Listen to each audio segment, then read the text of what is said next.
I'm here with James Grande. Welcome to the Better Baseball MLB DFS Playbook live stream here, breaking down Friday's 13-game main slate live on the Better Sports Network and Fantasy Alarm social channels. James, happy Friday, my friend.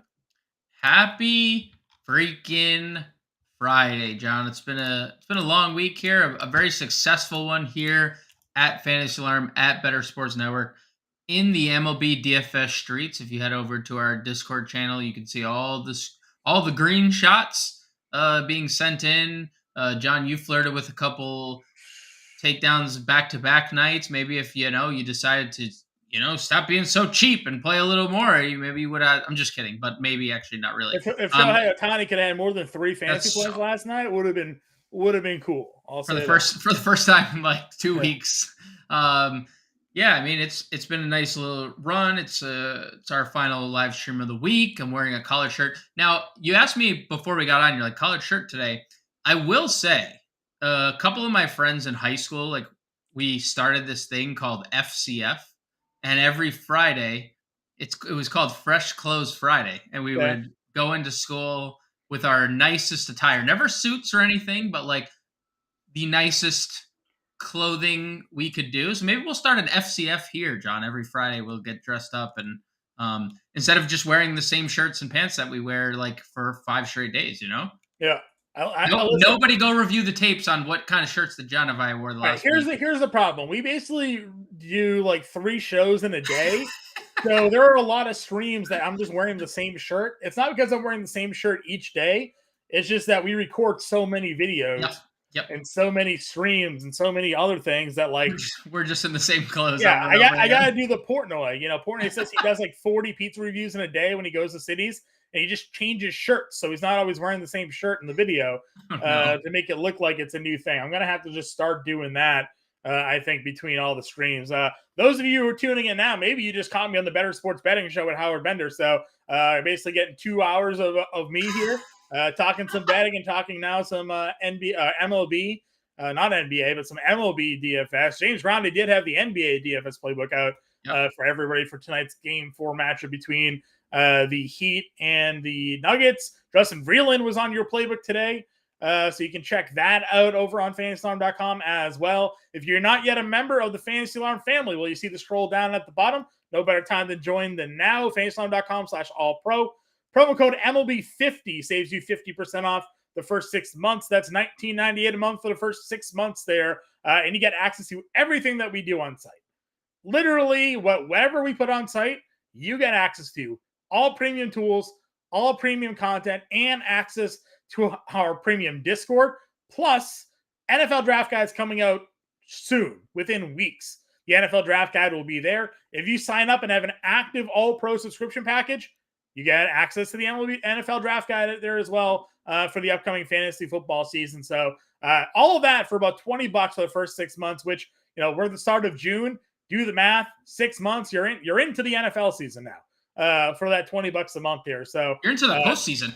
You're into the postseason. So like you're getting the entire fantasy football season for $20, man. Like DFS seasonal content. So no better time now. Sign up. Get with the family here. Even better, we have a 7-day free trial. So if you sign up and in 7 days you hated it, well, okay. If you signed up in the last couple of days and followed our content here on the live stream, you already paid for it. We had some killer nights here on the MLB DFS streets, and we're going to continue that with tonight's 13 gamers. So James, housekeeping aside, let's get into the slate here. Let's go to Las Vegas, take a look at some totals, look at some spreads. What are we looking to highlight here tonight? Yeah, so there is definitely some interesting things developing. I'm trying to find what the number. Okay, so Jordan Montgomery, I'll just go right there because I think that's going to be a hot topic for us tonight, John. Opened at -181, currently at -170, taking on the Cincinnati Reds on the road. Liu Darvish and the San Diego Padres heading into Coors Field. It is a 13-game slate with Coors Field, always our favorite type of slate. Yu Darvish and the Padres -195 on the road. -195 is AJ Smith Shawver is I think the correct pronunciation there. Not Smith Schuster, Smith Schaefer. Not Smith Schuster. Not not. I mean, maybe we'll see. I guess we'll see the correct pronunciation when the broadcast booth goes live. Biggest favorite on the board: Adrian Hauser and the Milwaukee Brewers -240. That's up a little bit from the open -224. You can get it on FanDuel -250 for slightly worse odds. That's like the only significant favorite. Tyler Wells and the Baltimore Orioles -180 favorites at home against Daniel Lynch and the Royals. And then when we go over to our totals, we have 9, and it wasn't 9.5. It has now been bet down to 9 runs in Dodgers Phillies, 9 implied runs in Mets Pirates. We have 10 implied runs in Washington Atlanta, 9.5 implied runs in Oakland Milwaukee. Cincinnati St. Louis, John, opened at 9, now 8 implied runs across the industry. 11.5 is a half a run up from where it opened in Coors Field. We're down a run in Cincinnati St. Louis? We are down a full run across every sports book. PointsBet, DraftKings, BetMGM, Caesars, FanDuel, Unibet. Open at 9. It is at 8 implied runs on every one of those sports books this evening. And that's really where we lie right now. It's actually 10.5 in some places for Washington, Atlanta. If you want to play, over on DraftKings Sportsbook, 10.5 on FanDuel, 10. So interesting total there. That is kind of interesting to see that's a big number to see a full big line number. drop. Yep. And that'll probably break into some of the ownership here tonight because we'll get into pitching and we'll come across it when we get there.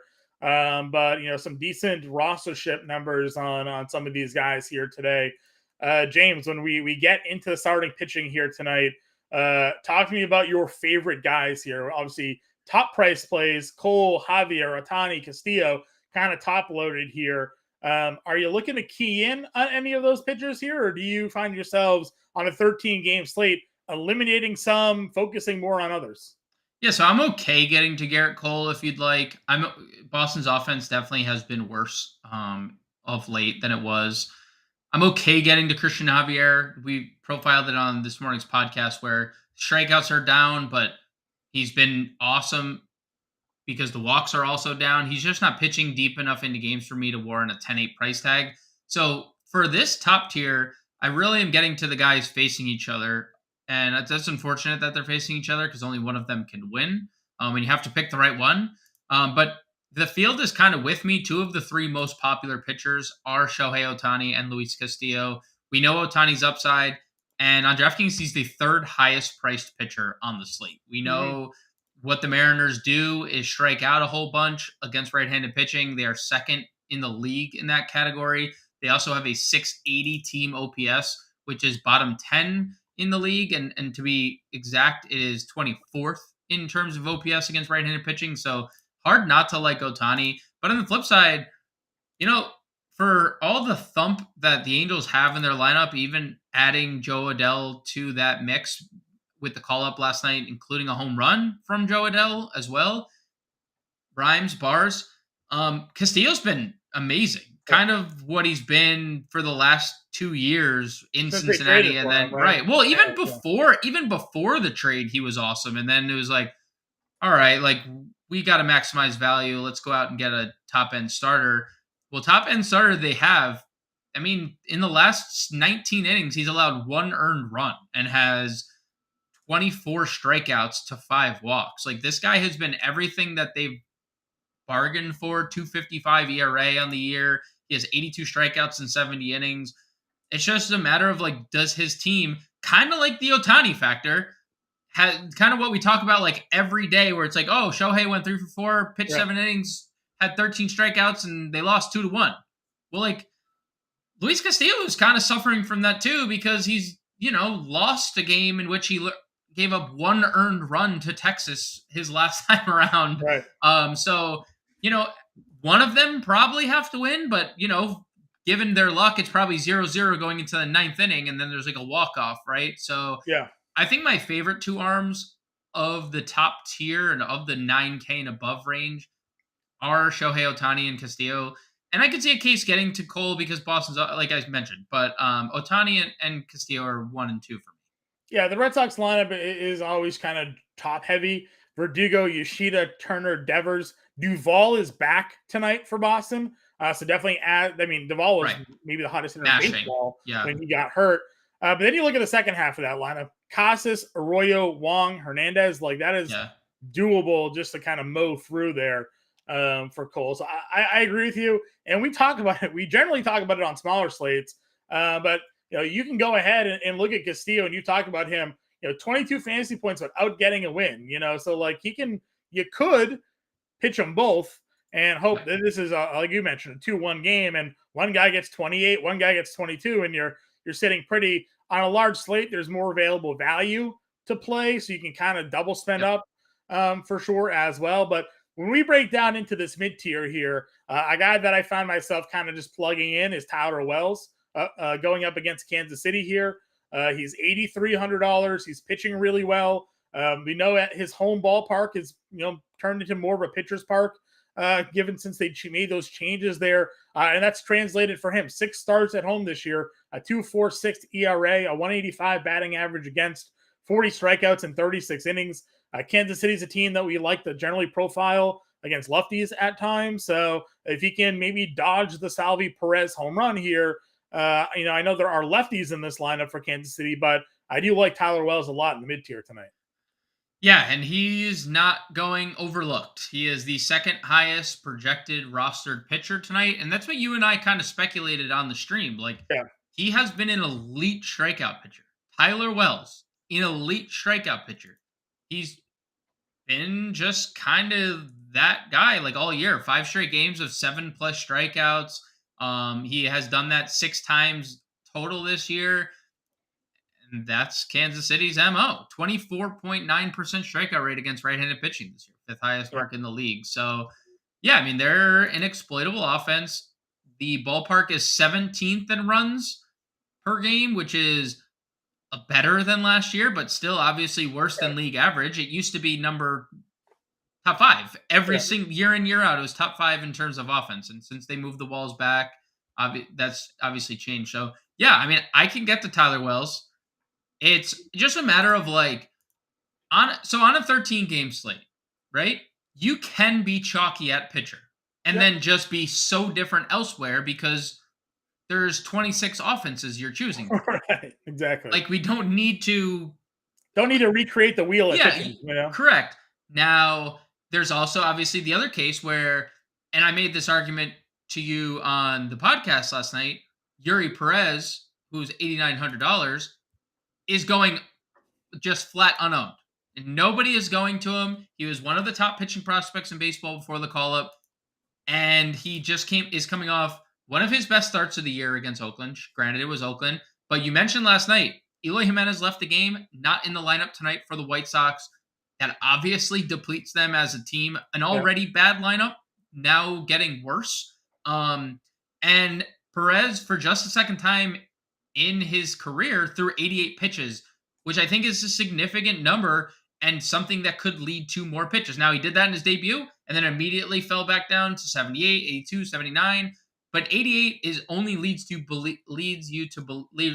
to believe that more is on the horizon. If he can limit the walks against the White Sox offense that doesn't walk to begin with, we could be getting deeper into this game. If you are going the route of I don't want to play the second most rostered pitcher on tonight's slate, going to Yuri Perez could be an approach, worthwhile. Because again, sub 1%.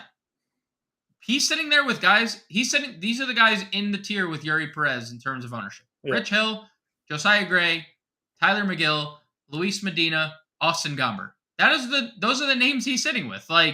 In terms of rostership percentage. In terms of rostership, right. Yuri Perez is levels above every single one of those names. Yeah. Yes. For sure. For sure. Rich Hill's pitched well, but I mean, Yuri Perez, this is the wild thing about Yuri Perez, right? Drafted 2021 at 18 years old in the majors by age 20, 2023. He did not pitch at all in AAA, skipped AAA, had 6 starts at AA this year before getting called up. Obviously had 17 starts last year at Double-A at just 19 years old.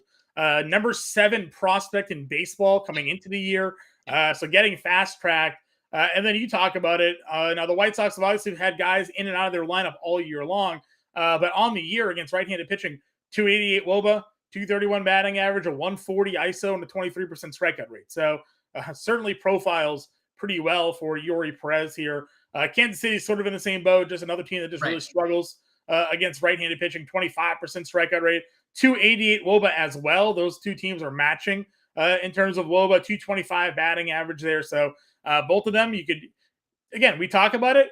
You also don't have to spend up at all on the slate. You can play Wells and Yuri Perez there in that 8K range and get to them. Let's talk about some 7K tier pitchers here. Yes, this is the this is probably the most interesting part of the slate. Definitely the most interesting part of the slate. You have Logan Allen against Houston. You have Rich Hill against the Mets. Desclafani against the Cubs. We have Montgomery here against Cincinnati. Kikuchi against Minnesota. Lively is against St. Louis. That is the DraftKings 7K tier. Our guy Mark Pitts in chat. Can Kikuchi beat Satan's team? That is Minnesota, because we're always looking to stack Minnesota here. So he wants to know, do we think that he can get by against the Twins here tonight, here, James? So we talked about this on the stream last night, and I think a Yusei Kikuchi start can go one of two ways at all times, right? There's a lot of power allowed by Yusei Kikuchi. There's also a lot of strikeout upside, and that's what we have here. We know Minnesota has some guys that can thump. We also know Minnesota is a team that can strike out a lot against left-handed pitching. They have a 27.3 left-handed pitching. That is second in baseball. They also have like a relatively decent 154 team ISO against lefties. So like not the best thing for Kikuchi, because power continues to just be like his Achilles heel. Not that 154 is like even league average, but I think that Kikuchi is getting the right ownership behind him. He's like he's in the top 5 in terms of ownership tonight. And I think it's warranted. He's $7,100 with strikeout upside. We just need to dodge the home run ball. Will that happen? Find out next episode on will it happen? I don't know. That's just, every Yusei Kikuchi start. Yeah, that is certainly the struggle there, but he does strike out a lot of guys, like you mentioned, and Minnesota does strike out a lot. So if you can avoid the home runs against a team that has some power, then sure. If you're talking about tournaments, a good pivot, because, I mean, you mentioned it, full run drop on that Cincinnati St. Louis game, and then you're coming out here, and you mentioned at the top of the show before we went live that Jordan Montgomery is getting some of the highest rostership at the starting pitching position today. Yeah, he's the 4th highest projected owned pitcher at 19%. And, that's slightly behind Luis Castillo. It's further, pretty significantly down from Tyler Wells and Shohei Ohtani, who are in a tier of their own. But it's scary, because the Reds offense that has already been decent against left-handed pitching this year added a very potent bat in Ellie De La Cruz. And now Cincinnati hasn't exactly hit for power. They're have one of the fewest or the lowest ISOs in baseball against left-handed pitching. They have a very solid team 50 or 759 OPS as a team, which ranks 11th in all of baseball, which, anytime you're above league average by that much, that's pretty solid. So it's definitely a scary spot. And then you factor in that Jordan Montgomery just really hasn't gotten people out this year. It's a good ballpark to pitch in. Obviously, St. Louis is a good park. There is, reason to think that there's positive regression coming his way. He was in no way this bad last year. He was awesome last year. No, he's great. But dude, righties are just crushing him. And the Reds have 9 in their lineup Yeah. this evening. And they have one in 9. particular named Ellie De La Cruz, which is, Right. as I mentioned, I think just changes the dynamic of that offense now, right? Like It does. there's always a guy in a lineup that you kind of had to like, well, if we can get by this guy, like maybe we'll be okay. Until Ellie got called out, that guy was like Spencer Steer or Tyler Stevenson. Not to besmirch those two guys, right? Like they're Sure. fine players. I Yeah. like Spencer Steer, like Stevenson, but Ellie De La Cruz is a game-changing bat in the middle of a lineup. Yep. So it just changes everything for them now. So listen, I was very surprised to see the total drop, and I was very surprised to see the rostership there because and we'll talk about stacks in a bit, like a lot of Reds here tonight. Same. So it'll be interesting to see just if we're in a spot now where we're getting Reds at 3-4% tonight because people are playing. One, it's a huge slate, 13 games, so a lot of people can go in different directions, and everybody's playing Jordan Montgomery. Means fewer and fewer people are playing Reds here tonight. So when I'm in been playing the $4.20 max lately, just throwing a couple lineups in there. We'll certainly have some Reds exposure. What's your favorite 7K pitcher in this range? Probably Kikuchi. Okay. I'm personally not. I think it's a situation for me for Montgomery that I'm fading, and I'm going to bite the bullet. I think I'll be different in Okay. that if that's what it comes down to. I know the run drop, and I understand it's a good pitching environment. But dude, there's 9 righties in this lineup, and he's not getting righties out. Like 212 ISO, 351 WOBA. Not great. 45% hard hit rate. Not great. Like none of those numbers bode well for Jordan Montgomery. Now, lefties do nothing against him, but that doesn't matter because they have none tonight. So give me Kikuchi in this tier, and I'm fading Jordan Montgomery. Okay. I gotta just ask you what your thoughts then are on Desclafani here, because the Cubs of late have been pretty dreadful Yeah. against right-handed pitching over the last 2 weeks. They rank dead last in ISO 0.058. 0.058 isolated power against right-handed pitching with a 30.8% strikeout rate. They have a 220 WOBA, a 156 batting average. That is the Cubs against right-handed pitching. I'm indifferent. Because Anthony Desclafani has been okay. Looking at some numbers, like he's been striking righties out at a pretty good clip, 23.7%. And we know the Cubs do have a decent amount of righties. It looks like 4 projected in their lineup tonight. I don't think we have an official Cubs lineup yet. But he's bad against lefties, an 11% strikeout rate. So if the Cubs do throw out Happ, Talkman, Mervis, Mastroboni, like they do have a bunch of lefties and 336 WOBA, 164 ISO, both subpar. So, like, I get it.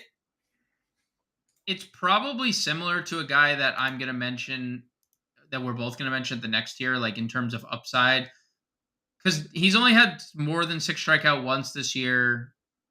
I don't know what the ceiling on Anthony Desclafani is in this spot, but 7,400 is a good price. It's a great ballpark to pitch in. Yeah. I'm okay getting in like a 3 max or a 20 max, getting to some Desclafani, but like a single lineup, I don't think I'd have much. Okay. Yeah, just the recent numbers against righties for me just kind of popped Right. off the page. I mean, an 058 ISO is horrible. Horrible. And against his righties, so like it's a decent sample size there, Right. given they face a lot of righties.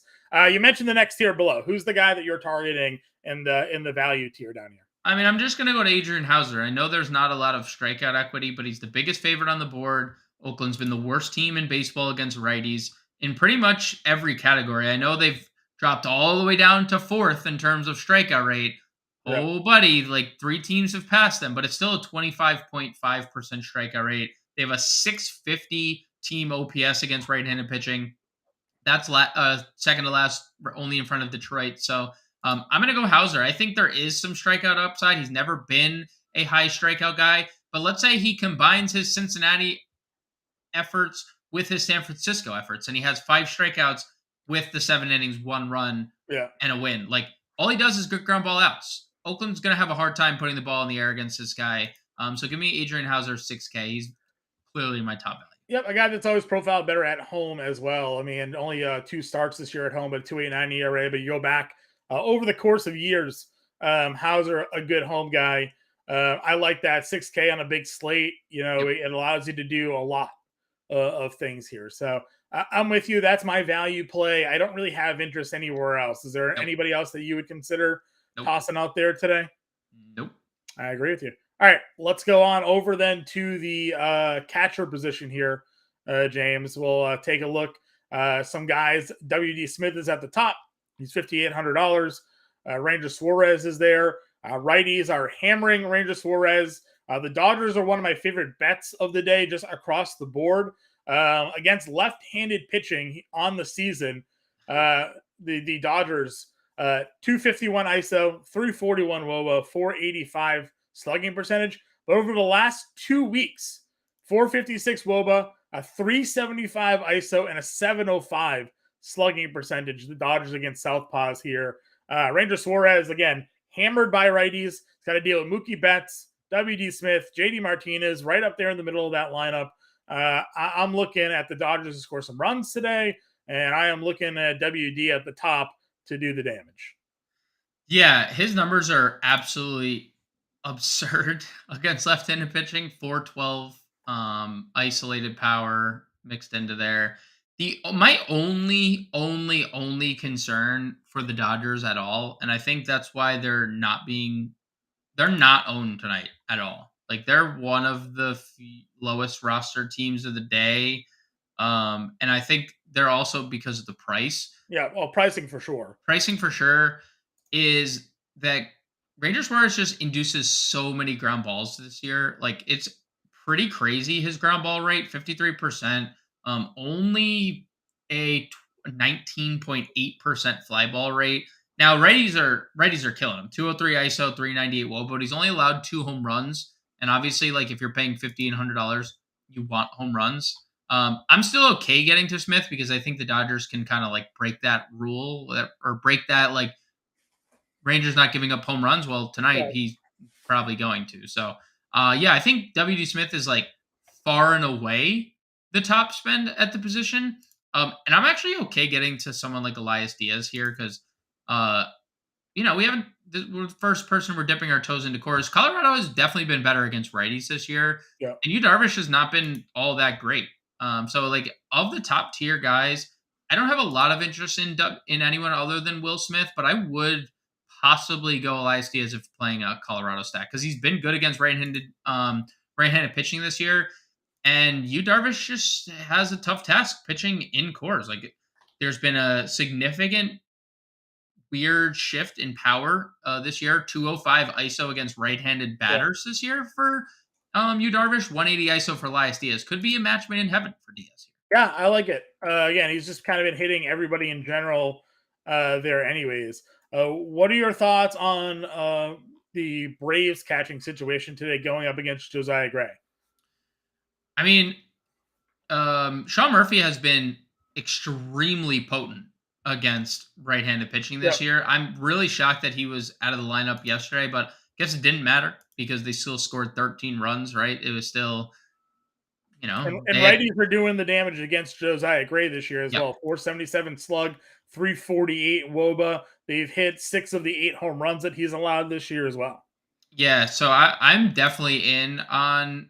Look, you could definitely get behind a stack. You and I have not really stacked against Josiah Gray much this year because he's been better. Yeah.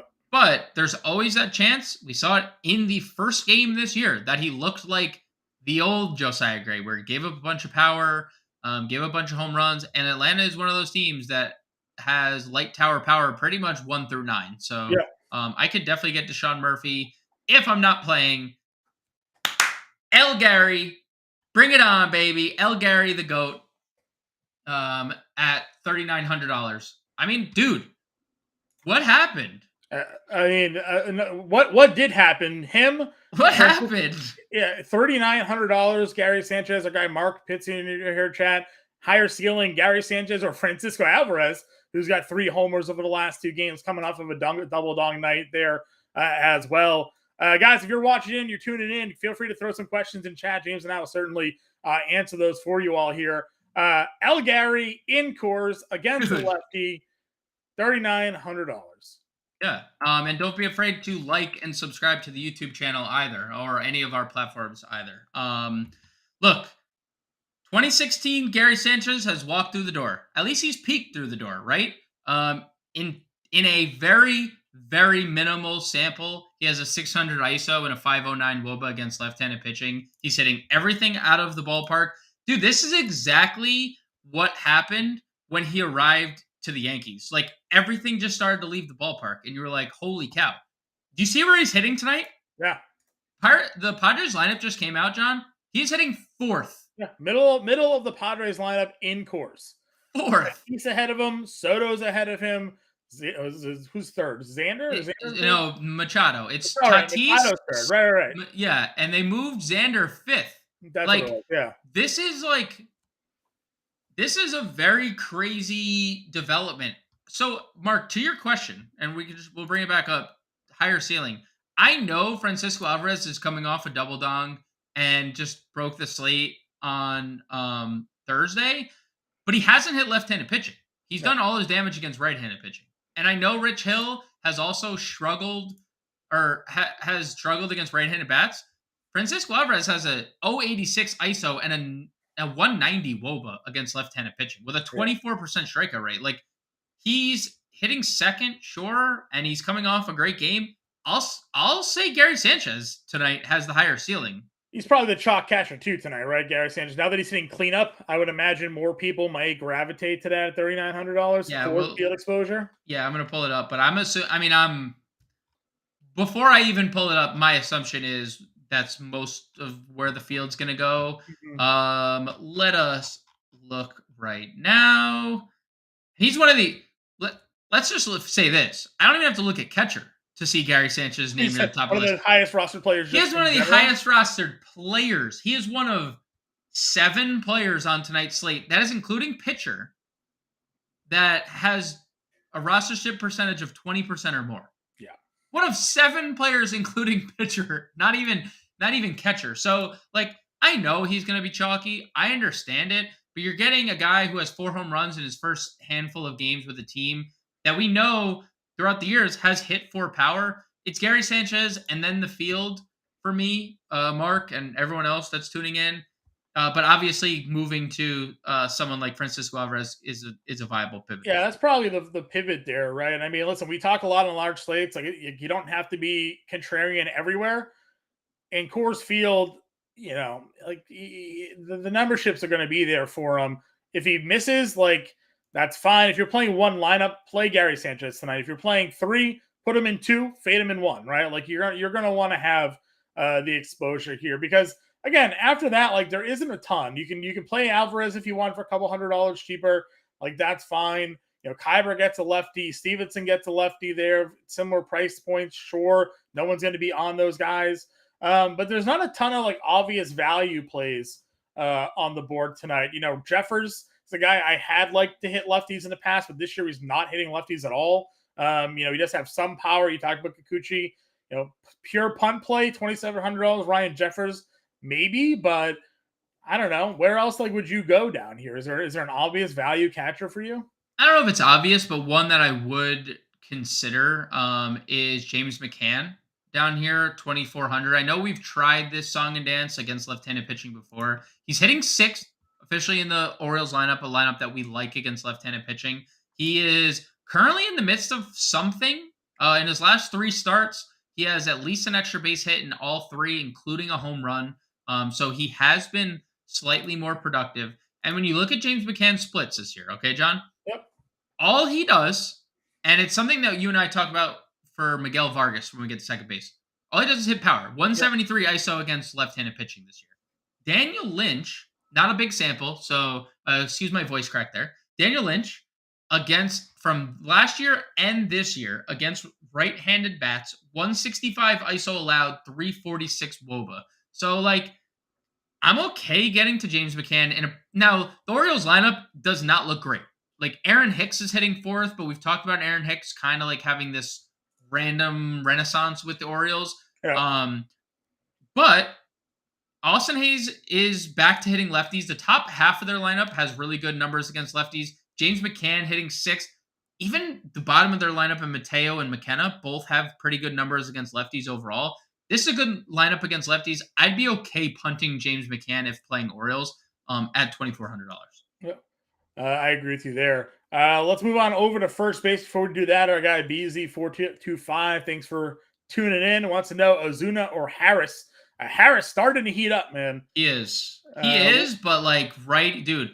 Osuna again last night off a righty. Like, dude, he has been on a different planet in terms of power. 211 ISO, 337 WOBA. I agree, John, that Michael Harris heating up, but give me Osuna just, for power, straight power upside.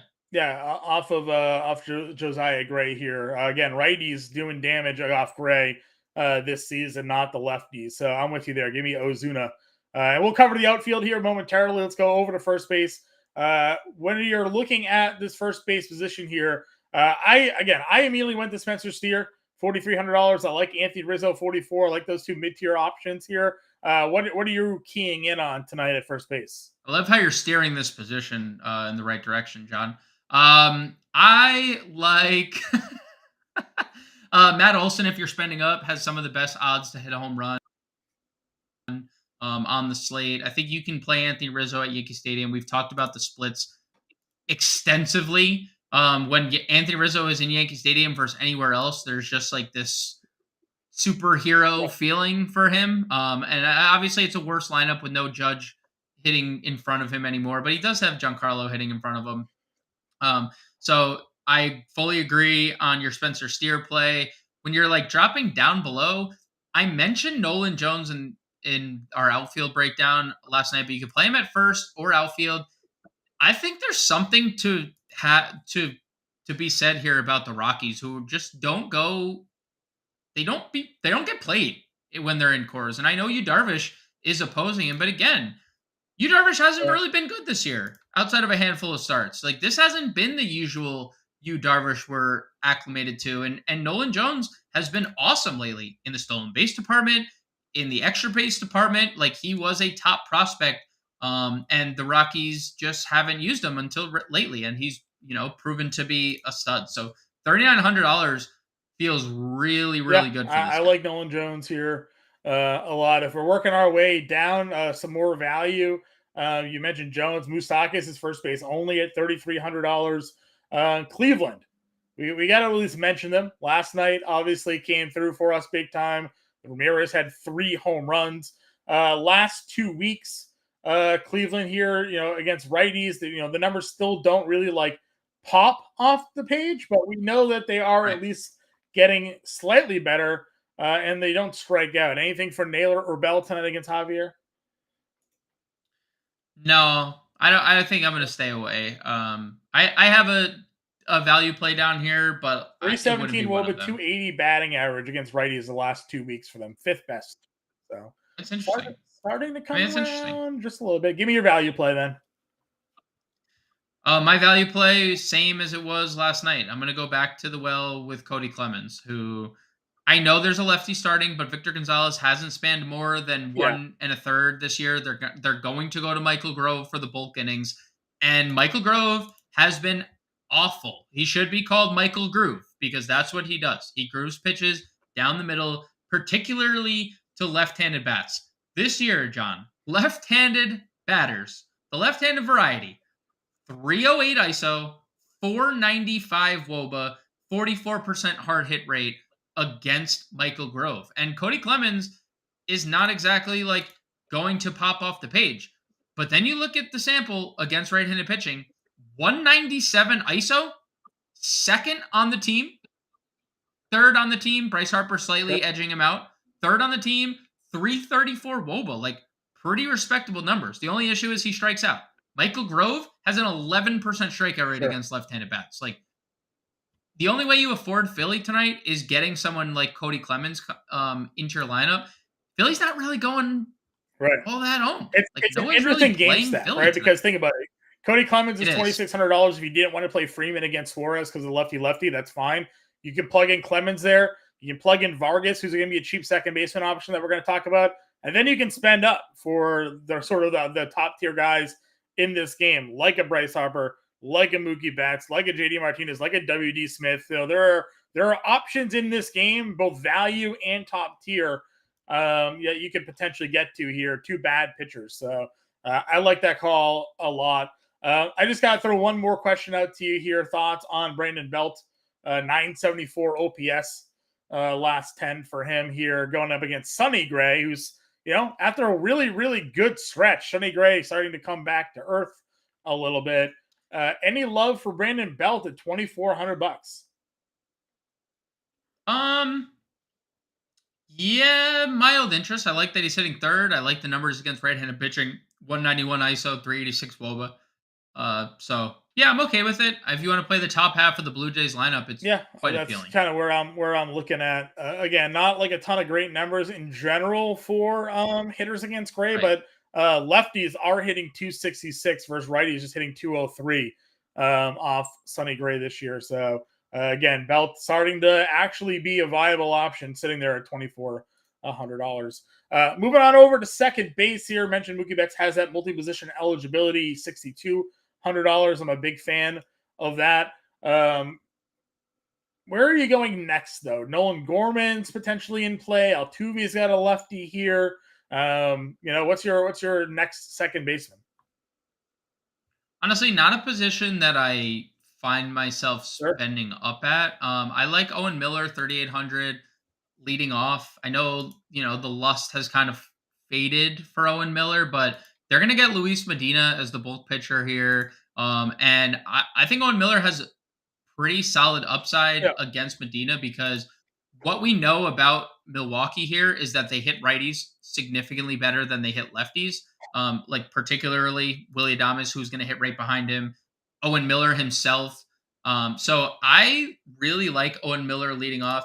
And Luis Medina has been just kind of dreadful against bull splits, but 373 ISO allowed to righties, 435 WOBA allowed to righties. That Miller Adames Contreras top half of the lineup is like really appealing. And I talked it on the podcast last night. I really like all three of those guys. I don't want to say Eduardo Escobar's name. I'll say it and like kind of duck in case any of our listeners and viewers are Sure. want to throw something at me. I understand. But he has hit lefties historically well, and that hasn't been any different this year. Brendan Donovan leading off against Blake Lively, or is it what Blake Lively's like the singer or actress? What is this? Ben Lively. Ben Lively. Blake is Not Blake's Blake. the actress. Actress, yes. And then like I don't. That's like Miguel Vargas. Miguel Vargas. Miguel Vargas is definitely the guy I would look at. I'd throw darts at Harold Castro as well here. Again, you're getting a lefty bat in Coors. We rode him for a little bit while he was hot, cooling off now, but Darvish hittable. So I think those are some of the value plays. Vargas is going to be in a lot of lineups. I do like the Dodgers a lot here today as well. Third base position, James. Moving on over. A lot of top end names. But Machado at $5,200, I think tops our list today. Machado definitely tops our list, heating up. He's been really good against lefties. He's had all his struggles against righties, so it's definitely Machado for me. Pivot to Ryan McMahon, I think, is perfectly fine. I've talked about Rockies a lot this live stream, so Machado McMahon for me at the top, and I'll just pay homage to Jose Ramirez's elite night on hard to argue with Ramirez able to do last night. Austin Riley, the power homer again last night, and we talked about righties. They're the ones doing the damage against Josiah Gray. Good home run potential for $4,800. If we're going down into the mid-tier range here, any names particularly popping out for you? Ha-Seong Kim, if you want to play him at third or shortstop, he's hit lefties really well. They've even opted to lead him off sometimes. They're not tonight, but I think he's the better shortstop option of the team. I know we're talking about third, but you could play him at either position if you did want to fade Manny Machado. That's really it. Maybe Josh Donaldson. We know Garrett Whitlock has been bad against right-handed pitching, and Donaldson's been kind of good, at least since coming back, particularly with the power. 3 home runs in 5 games. I got a couple just punt plays down here. I like Chris Taylor at $3K. Again, a guy that just hits for power against lefties. I think you can certainly go in that direction. We mentioned Castro. Donovan Solano is leading off for Minnesota at 2,200 against lefty. Last year, we played a lot of Solano against lefties. He is Don't admit that, John. He's a Don't boring admit that. player, but I mean, the guy was getting on base. He was hitting them really well last year. So if you're looking for just, you want to get different on a big slate tonight, I think Solano here against Kikuchi leading off for the Twins, I think it could be a potential spot. Again, this year against lefties, he's doing it again. 320, 460 slug, 819 OPS. He is not going to hit you a home run, but he could hit you a double. He could score a run, and he's $2,200. So that's my only other punt down here at third base. He could hit you a couple doubles. Couple could definitely do that. Shortstop here. We like Ellie. Value play. They finally bumped his price up. He's $3,700, but like Ellie a lot. Royce Lewis, our guy Tom Vecchio tweeted out a home run play for him today.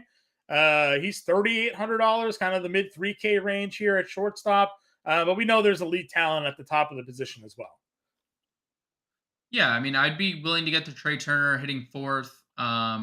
Once again, Lindor has always been better from the right side of the plate, hitting fourth for the Mets if you want to stack them. If you want to be contrarian, Matt McClain continues to arguably be the Reds' best hitter, continuing his multi-hit stretch of 3 in a row and 5 of his last 6. If you want to play McClain, I'm fine with that. So, and then honestly, Willy Adames, he's going to face righty 3 at-bats in this sample, who he's notoriously been better against righties and at home. That's been the Willy Adames MO his whole career. So I like those guys at the top. I'm 100% with you there. I'm just checking to see if there's anybody worthy of value consideration down here. Marcano, maybe? Yeah, he's leading off. Yeah, I mean, McGill hasn't been great. So, me and Justin Vreeland in the Fantasy Alarm Discord had this debate the other day. What is Marcano's upside? Well, he's given us 30 fantasy points in a game this year. So, am I expecting that? No, but he's homered and stolen a base in the game twice this year. So, so if you're going there against McGill, McGill's a fine pitcher. He's nothing crazy. So, again, he's leading off at $2,400. So I like that. Going on over to the outfield here, our guy Beasy has another question asking us in the outfield. Now that I think about it, Atlanta's highly owned. Would you pivot to Tommy Pham? It's a good transition here, James, because Tommy Pham today is hitting third for the New York Mets. Any interest in Tommy Pham here today? He was asking about Ozuna and Harris. If you had to pick Ozuna, Harris, or Pham tonight, what's your thoughts? Look, I'm going to say it like this. I joked with John before the stream. I said, John, did you see the Mets lineup? Tommy Pham hitting third. And we both had a good laugh. He has monster numbers against left-handed pitching this year. Not just monster slaps. He has monster numbers. 271 ISO, 367 WOBA, almost a 12% walk rate for Tommy Pham against left-handed pitching. And let's face it, right. And Rich Hill, 228 ISO, 349 WOBA allowed to righties. I like Tommy Pham. As much of a joke as it was, $2,900, you're not going to find many better values for a guy who is as hot as he is and hitting third tonight. Let's just face facts. I agree, Beasy. I think it's a nice pivot. Him and Ozuna as 2 of your outfield spots provides you a ton of salary for the rest of your position. Ozuna homering again the other day now and just hitting right-handed pitching. Last night. Last night. Just hammering right-handed pitching. So some good value there.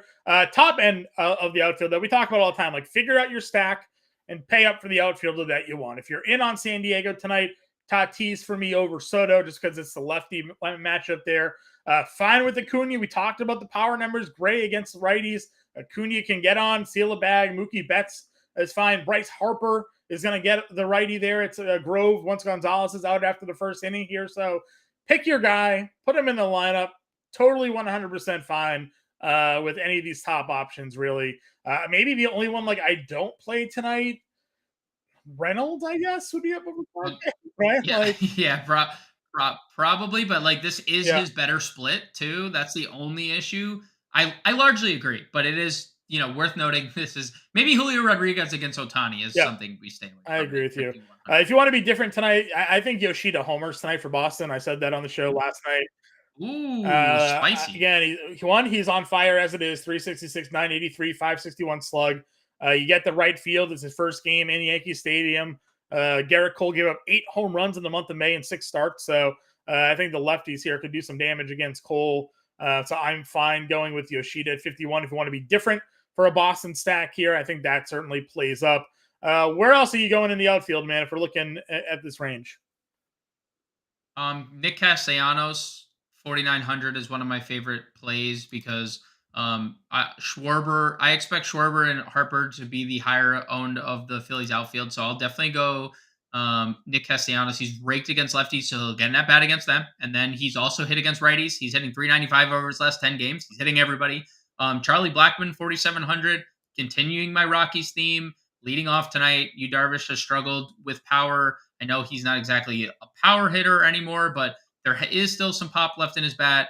Same with Grishik at 44. But Anthony Santander is someone that you and I play a lot against lefties. He has another sick year going in terms of power. 264 ISO against lefties, 429 WOBA. Both those numbers lead the Orioles. So those are just some of the guys in the mid tier. Yeah, I like it. Austin Hayes leading off tonight at $3,700 is pretty interesting. Against, I know this year the numbers really better against righties, but historically profiling. Are Are they flipping? Are they finally starting to flip? We are. It's because we're getting a bigger sample. 206 ISO to 355 It's always been this way for Hayes against lefties. For a while this year, it flipped. Good to see him finally starting to get back there as well. I like his Story Ruiz as a value play today at $3,400, and just the solo base potential is going to be up there. Sawinski with the power potential against McGill at $3,400, I think plays up here as well. We talked about Ozuna already. Anybody else down here for you for value outfields today? Yeah, I got a sneaky outfielder here, and it's Jesus Sanchez. Yeah, we haven't talked much Miami, but Dylan Cease has not been very good this year. So no, he's been bad against lefties, particularly. Against left-handed bats, 182 ISO, 338 WOBA, and we know Dylan Cease is a strikeout arm, and he has been that against right-handed bats, 28.4% strikeout rate. Just a 21% strikeout rate against lefties, John, and I already just profiled the numbers against him. Sanchez is really cheap. He also has a 267 ISO and a 408 WOBA against right-handed pitching, and he's coming into this game homering in 2 straight games. He's homered 3 times since coming off the IL. Guy is just locked in, and this is a guy that people pegged as a 30 home run hitter last year, and now we're starting to see the fruits of that labor this year. So Jesus Sanchez, 3,300. I don't like it as a one-off. Again, we didn't really talk much Miami. Cease has not been very good. They just don't have a lot of guys I want to like stack. No. Like their offense isn't exciting, but like Soler has power. Right. Obviously, Sanchez, Brian De La Cruz. Like there's guys in that lineup that can't. I mean, Luis Urias is hitting 400. He's hitting 400. He's hitting 400. He's only going to get you a couple singles here, but all right. So that's our value outfield. Let's go over here. Grande's Gems. Pemba's imprints. James, run it down for me. Give me your home run call. Home run call tonight is going to be Bryce Harper. Philly, I love Philly tonight, and just to parlay that into my favorite stack of the night is going to be Philly. I can't really say enough good things about them. In terms of my contrarian stack, it's going to be the Rocky. I'm actually going to go with the Rockies as my contrarian stack. So I'll do the Rockies in my contrarian stack. My top play, my superstar of the night, rather, is going to be Bryce Harper. And my value play of the night is going to be Jesus Sanchez as a one-off for the market. My home run call, I'm going to go with you. I went with Devers on the Better Sports Betting Show. It's plus 400. So I'm going to go there today for my home spicy. Run call. For my top stack, I mean, there's a lot of different directions that I think you can go here tonight. I like Cincinnati as a contrarian stack because of the value options that you're going to get in lineups here today. I think Baltimore could be a little interesting as a contrarian play, but the Dodgers to me are the top stack. And you're telling me that no one's playing them today? I love that. Nobody. So give me the Dodgers as my top stack. Give me the Reds as my contrarian stack here for today. And I guess they're going to be double contrarian. I'm not saying I don't like the Padres. I like the Padres a lot, but give me the Dodgers and the Reds here tonight as well. And then for my value play of the day, as we kind of work our way through, I'm going to go with Miguel Vargas. I like the over 1.5 hits, runs, and RBIs for him tonight. He's $3,000 at second base, $3,100 at second base. So give me Miguel Vargas as my top value play there. BZ wants to know thoughts on the Oakland hitters today. I don't know. Not really my favorite spot to go against Oakland that often. We kind of like Hauser. So it can be different. It's an interesting approach. Yeah. That I'm looking I mean, Hauser hasn't been he doesn't miss bats. Lefties have had good numbers. I will say they've been better with Noda and Seth Brown hitting right now. Like if you wanted to play Jace the Peterson mini revenge stack game, Ooh, Jace Peterson revenge. They're hitting Noda second, Brown third, Peterson fifth. If you wanted to play the lefties, they have a 348 WOBA against Adrian Hauser this year. That would probably be where and then our guy Ice through here, Castro, Garlic, Correa stack for the Twins today. Sure. So we're getting 2 guaranteed at bats out of Kyle Garlic and nothing after that. So he needs the home runner. He needs the home runner. It's okay. Again, it's possible. Listen, we like Twins most nights, not today. I think that the Garlic case may be at its best tonight because Kikuchi gives up so much power, and Kyle Garlic only hits for power against lefties. Like that is quite literally been the only thing he's done. So sure, I don't mind it as a pure punt play. Michael Taylor hits lefties historically well. Also $2,000. They're so cheap. You can play the whole Twins lineup for under. No. I'm just saying you can do it. Kyle Farmer, I don't want to waste any more time. We got to get a lineup out for these people here, James. We'll build a Coors lineup for people, and if we have time, we'll build an anti-Coors. But we will be in our Discord after this show. FantasyStorm.com/all-pro promo code MLB50 saves you 50% off the first 6 months, and that gets you access to all of our premium content, including our premium Discord, which will be in there helping you guys out with lineup questions up until roster lock. So if we don't get you an anti-Coors lineup before the stream ends, we'll get to you maybe one in the Discord. James, are we going double mid-tier spend today? What are we doing? Yeah, we could. I went Tyler Wells. I did start toying with the Ohtani idea, but we don't need to. It's hard to get. Go Yuri? Yeah, it's hard to get Philly, or we go Kikuchi. We could even dip down into our against Ice Throw and use our Kikuchi shares. Shivers Kikuchi. Right, then let's go Hauser. Okay, Hauser works. Because then we'll be able to forward San Diego. Everybody we want. Yeah, so El Gary at catcher for sure. 100%. I use Miguel Vargas at second base. Okay. I think we're still going to stay with the Ellie train at shortstop, just given the upside at $3,700. I went Bryce Harper. Now, here I don't have anything else filled out because we want to get. Do we want Devers at third? He's your home run call. Yeah. I'm fine not going Devers for the home run call. Okay. Depends on how we want to build this lineup here. Okay. If we want to kind of start getting a stack around, the way that we'd get Devers is, I think, using Cody Clemens at first because. Okay.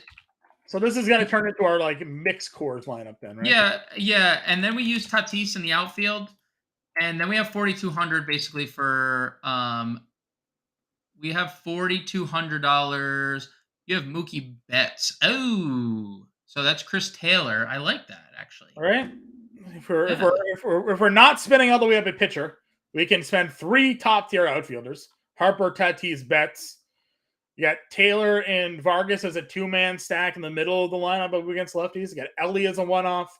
Cody Clemens and Bryce Harper, again, not really connected, but power against the Grove there, and then Gary Sanchez kicking off as a power outfield there, so a catcher rather. So a lot of different combinations can be made. Again, James and I will be in the Discord, so if you have any questions, sign up. We have a 7-day free trial as well, by the way. So FantasyAlarm.com/all-pro promo code MLB50 saves you 50% off the first 6 months. Get access to everything we do on site. That's premium and our premium Discord, and we have a 7-day free trial. James, have a good weekend, my friend. We'll be back here on Monday with a podcast in the morning, live stream at night. Good luck, everybody. We'll talk to y'all later.